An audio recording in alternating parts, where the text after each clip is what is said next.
Bismillahirrahmanirrahim. Assalamualaikum warahmatullahi wabarakatuh. Apa khabar murid-murid hari ini? Saya harap murid-murid sihat untuk meneruskan pembelajaran kita pada pagi ini. Pada pagi ini, marilah kita sama-sama belajar pendidikan kesihatan tahun 6 bersama Cikgu Hasmila. Untuk tajuk pada pagi ini, kita akan belajar berkenaan dengan pendidikan kesihatan tahun 6 unit 3 iaitu rendah kalori, tingkatkan nutrisi dan makanan berkhasiat kita selamat. Okay. Untuk meneruskan pembelajaran, kita ingin melihat apakah standard pembelajaran kita. Okay. Untuk standard pembelajaran kita pada pagi ini, kita akan belajar berkenaan dengan 1.3.1 iaitu menganalisis makanan segar, makanan yang diproses dan makanan segera. Objektif pembelajaran kita pada pagi ini ialah murid dapat menganalisis makanan segar, makanan yang diproses dan makanan segera. Manakala dua kriteria kejayaan kita pada pagi ini ialah yang pertama, murid dapat kenal pasti makanan yang berkalori dan bernutrisi. Dan kedua, murid dapat menyatakan dua contoh makanan daripada kumpulan makanan segar, makanan yang diproses dan makanan segera. Seterusnya, sebelum kita pergi lebih jauh kepada pembelajaran kita pada hari ini, marilah kita mengetahui dahulu apakah itu maksud kalori. Apa itu maksud kalori, murid-murid? Okey, kalori ialah unit untuk mengukur tenaga. Dan yang kedua, setiap hari kita menggunakan tenaga iaitu kalori untuk bekerja, makan, belajar dan melakukan aktiviti fizikal yang lain. Kita mendapat bekalan tenaga kalori tersebut daripada makanan dan minuman yang kita ambil setiap hari. Dan secara umum, seorang perempuan memerlukan 2,000 kalori sehari berbanding lelaki 2,500 kalori sehari. Murid-murid faham maksud kalori? Kalori ialah yang membekalkan tenaga. Kemudian kita ketahui pula apakah itu maksud nutrisi. Nutrisi adalah proses pengambilan zat makanan yang penting oleh tubuh. Contoh zat makanan yang penting untuk tubuh ialah seperti protein, karbohidrat, vitamin dan garam mineral. Untuk memastikan tubuh mendapat nutrisi yang baik, kita perlu mengambil makanan yang berkhasiat. Makanan yang berkhasiat pula murid-murid ditentukan oleh kandungan nutrien makro dan nutrien mikro. Satu lagi perkataan baru kepada kita murid-murid iaitu nutrien makro dan nutrien makro.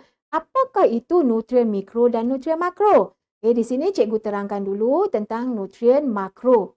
Nutrien makro ialah golongan makanan yang diperlukan oleh tubuh dalam jumlah yang banyak. Maksud, kita perlulah mengambil jumlah makanan yang banyak untuk nutrien makro. 3 jenis nutrien makro utama adalah karbohidrat, protein dan lemak baik. Karbohidrat, protein dan lemak ini kita akan bincangkan seterusnya selepas ini. Karbohidrat merupakan sumber tenaga utama bagi tubuh. Karbohidrat membekalkan tenaga untuk kita melakukan aktiviti harian seperti bersenam dan bekerja. Protein diperlukan untuk tumbuhsaran dan pemulihan. Protein membantu pemulihan otot. Dan seterusnya lemak baik. Apa contoh lemak baik murid? Contohnya ialah seperti minyak ikan, minyak kelapa, minyak zaitun. Membantu tubuh menyerap vitamin. Seterusnya kita dah tahu nutrien makro, kita pergi lihat pula apa itu nutrien mikro. Nutrien mikro adalah golongan makanan yang diperlukan oleh tubuh dalam jumlah yang sedikit.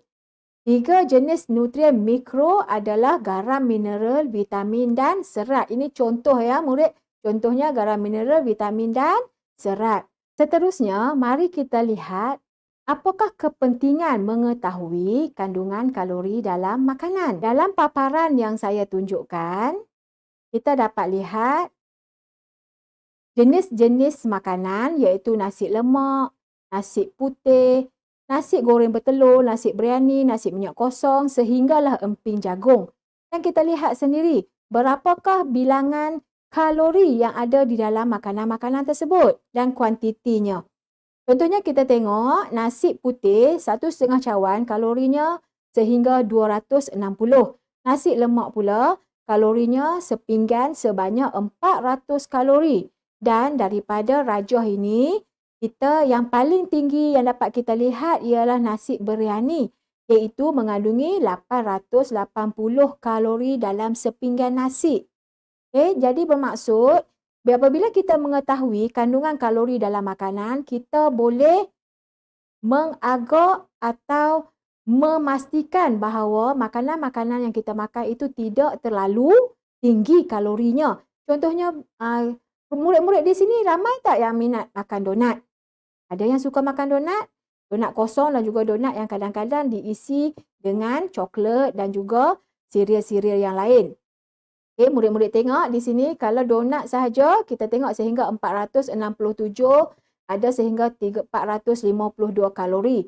Jadi, kita perlu mengetahui kandungan kalori dalam makanan supaya apabila kita mengambil makanan tersebut, kalori makanannya tidak melebihi kalori yang diperlukan oleh badan.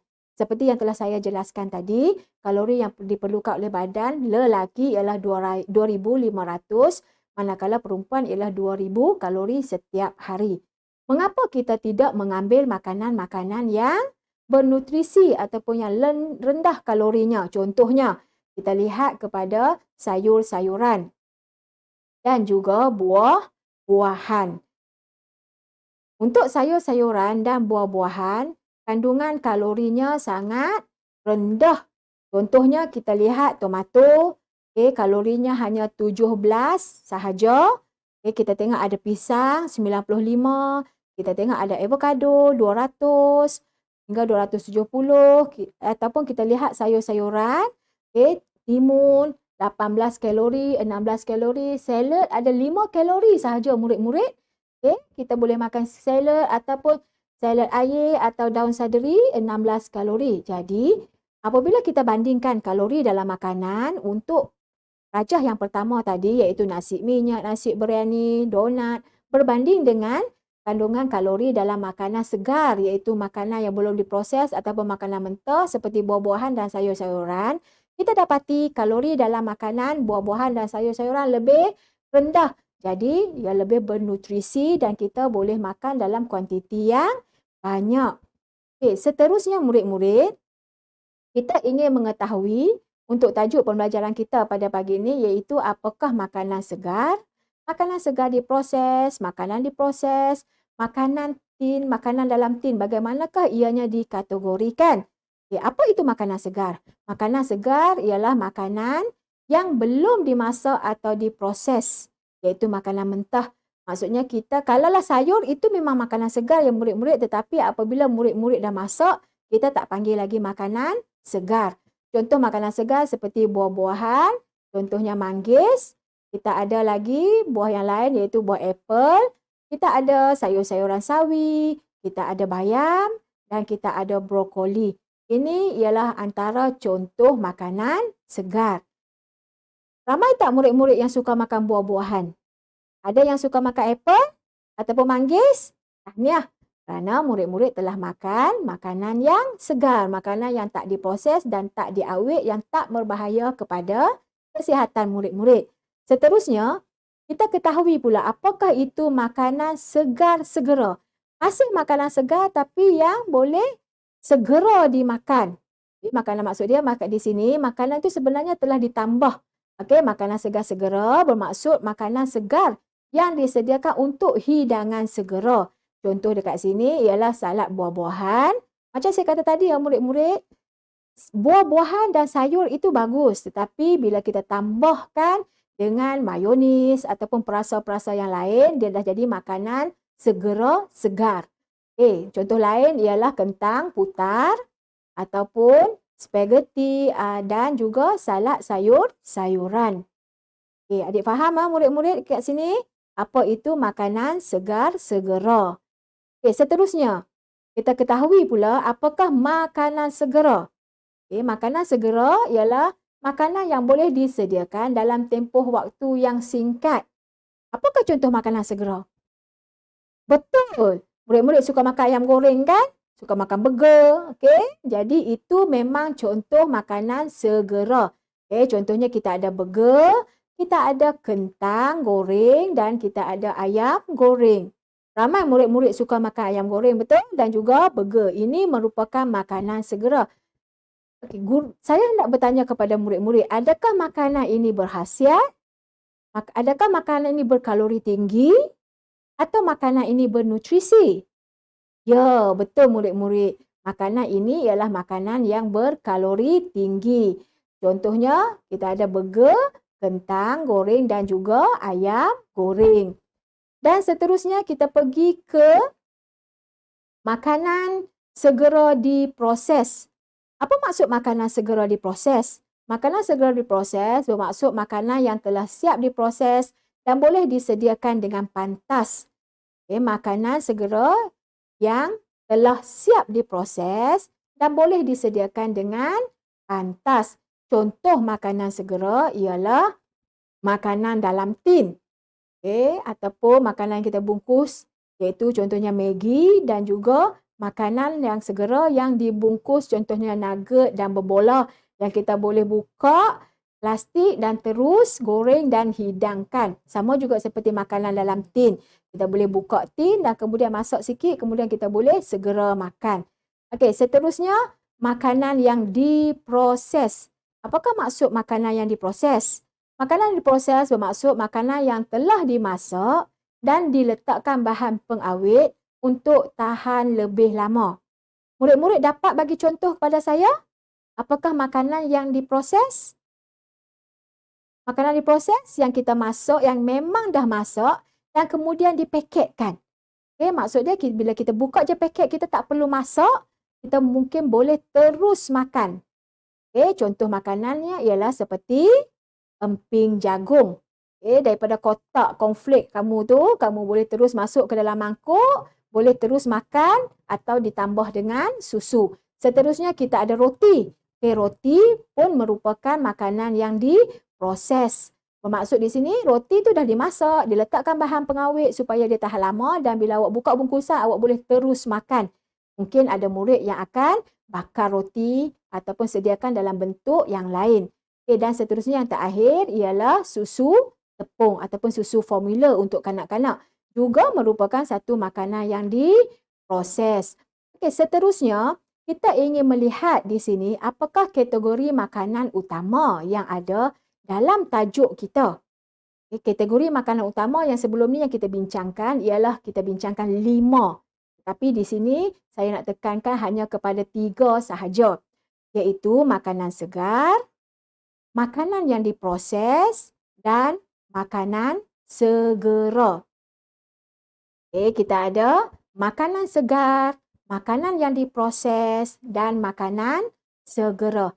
Murid-murid masih ingat tak lagi apa itu makanan segar? Murid-murid masih ingat apa itu makanan segar? Makanan segar ialah makanan yang tak diproses, makanan yang boleh terus diambil dan dimakan, contohnya buah-buahan dan sayur-sayuran segar. Makanan diproses, apakah yang telah kita bincangkan tadi murid-murid? Makanan yang diproses, ingat? Masih ingat?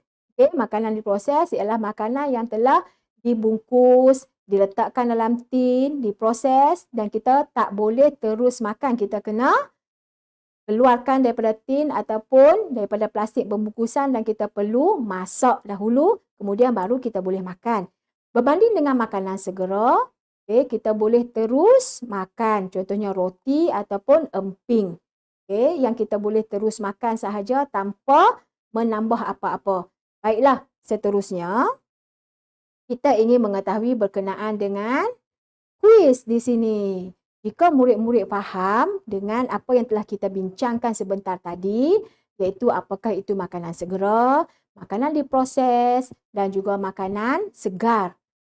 Saya harap murid-murid masih lagi ingat apakah itu makanan segar, makanan diproses dan makanan segera. Apakah contoh-contohnya murid-murid di sini untuk kita mengetahui adakah murid-murid faham ataupun tidak? Kita akan adakan sedikit kuis 5 soalan sahaja murid-murid. Boleh? Murid-murid dah bersedia? Boleh? Baik, kita mulakan sekarang. Contohnya di sini, kuis yang pertama.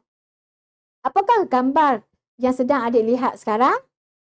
Apakah yang murid-murid sedang lihat sekarang? Iaitu gambar brokoli. Jadi, adakah brokoli ini merupakan makanan diproses ataupun makanan segar? Adakah ia makanan diproses atau makanan segar? Diproses, bukan? Makanan segar. Ya, betul adik-adik. Ini merupakan makanan segar. Tahniah. Pandai awak. Seterusnya kita pergi kepada soalan yang kedua. Kalau adik-adik lihat di sini, kita ada makanan yang kedua ialah ayam goreng. Tadi dalam contoh kita dah lihat.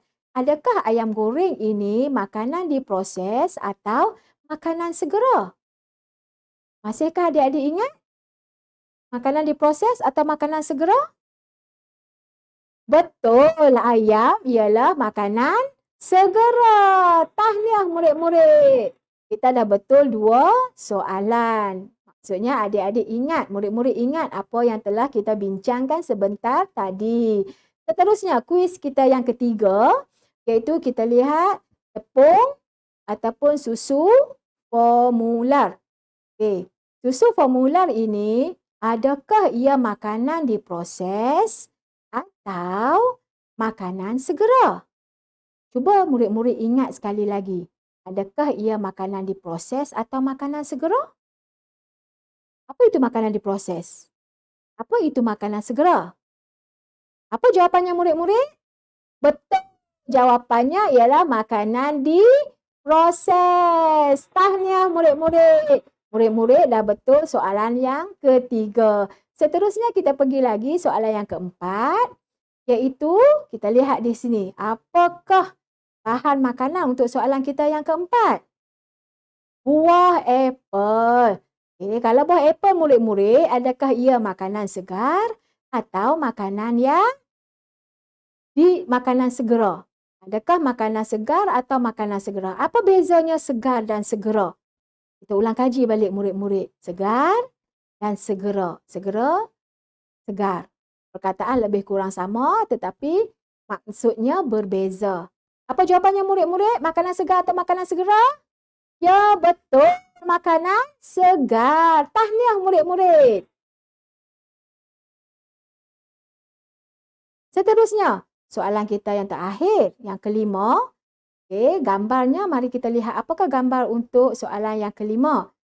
Kita lihat di sini gambarnya ialah emping jagung. Jadi adakah emping jagung ini makanan segera atau makanan segar? Senang kan jawapannya murid-murid? Okey? Sebab emping jagung ialah makanan segera. Betul, pandai murid-murid. Akhirnya kita telah menjawab kelima-lima soalan kuis tadi. Dan kita ada lagi kuis yang keenam, iaitu yang terakhir.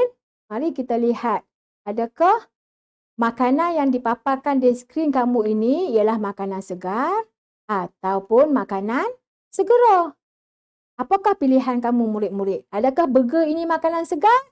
Tidak, betul. Dia bukan makanan yang segar tetapi burger merupakan makanan segera. Tahniah murid-murid. Sekali lagi murid-murid telah berjaya menjawab dengan tepat semua soalan dan juga kuis yang kita lakukan di sini. Terima kasih murid-murid kerana telah menjawab dengan tepat ke-6 soalan kuis. Menunjukkan bahawa murid-murid telah memahami pembelajaran kita pada pagi ini. Iaitu di sini saya ulang semula.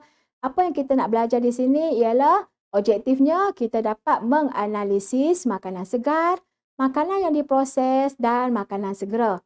Dan untuk kriteria kejayaan pula kita nak melihat adakah murid dapat kenal pasti makanan yang berkalori dan bernutrisi.